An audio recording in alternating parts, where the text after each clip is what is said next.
Hey everyone, thank you for joining me for today. We're in Acts chapter 23, and again I'll be reading in the ESV, the English Standard Version. And looking intently at the council, Paul said, "Brothers, I have lived many a life before God in all good conscience up to this day." And the high priest Ananias commanded those who stood by him to strike him on the mouth. Then Paul said to him, "God is going to strike you, you whitewashed wall. Are you sitting to judge me according to the law, and yet contrary to the law, you order me to be struck?" Those who stood by and said, "Would you revile God's high priest?" And Paul said, "I did not know, brothers, that he was the high priest. For it is written, you shall not speak evil of a ruler of your people." Now when Paul perceived that one part were Sadducees and the other Pharisees, he cried out in the council, "Brothers, I am a Pharisee, a son of Pharisees.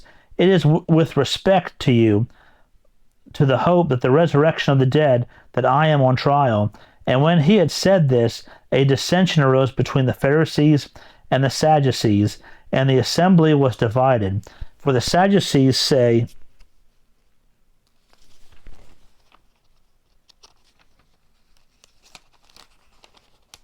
Lord me.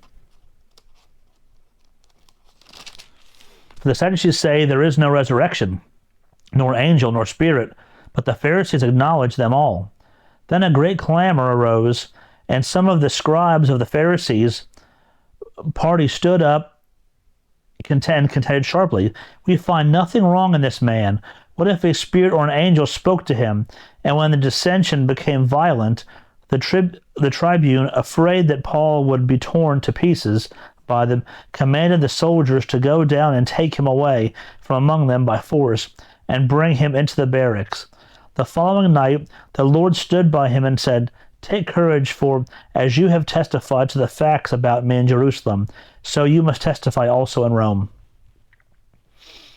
When it was day, the Jews made a plot and bound themselves by an oath neither to eat nor drink till they had killed Paul. There were more than 40 who made this conspiracy. They went to the chief priests and elders and said, "We have strictly bound ourselves by an oath to taste no food till we have killed Paul.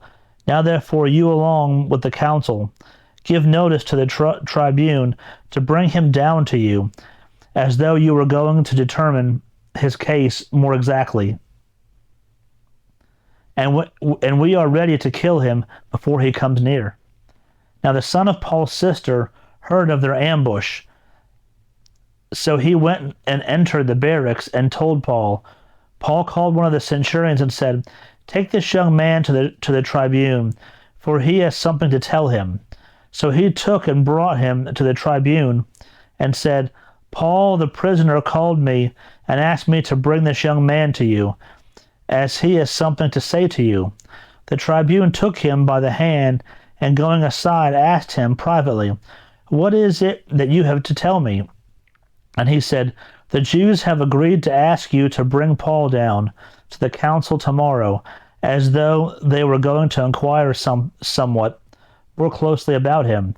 But do not be persuaded by them, for more than 40 of their men are lying in ambush for him, who have bound themselves by an oath neither to eat nor drink till they have killed him.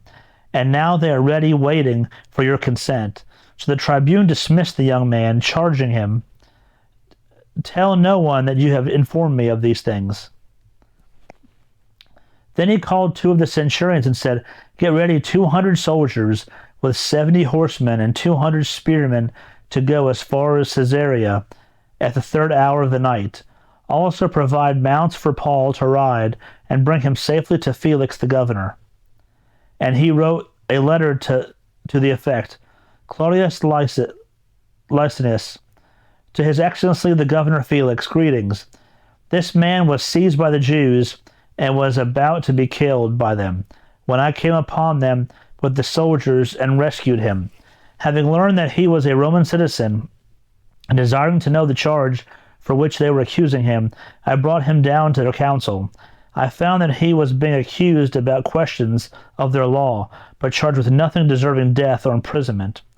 And when it was disclosed to me that there would be a plot against the man, I sent him to you at once, ordering his accusers also to state before you what they have against him.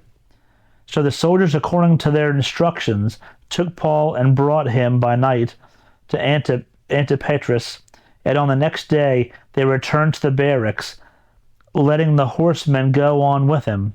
When they had come to Caesarea and delivered the letter to the governor, they presented Paul also before him. On reading the letter, he asked what province he was from, and when he learned that he was from Sicilia, he said, I will give you a hearing when your accusers arrive. And he commanded him to be guarded in Herod's praetorium. Now, what stands out to me is just how enraged the Sadducees and the Pharisees were. I also think that, in the beginning of the chapter, when Paul's meeting before them, I really believe, the more I've read that passage, that Paul is inciting them on purpose. I say that because it says here, now when Paul perceived that one part were Sadducees and the other Pharisees, he cried out in the council.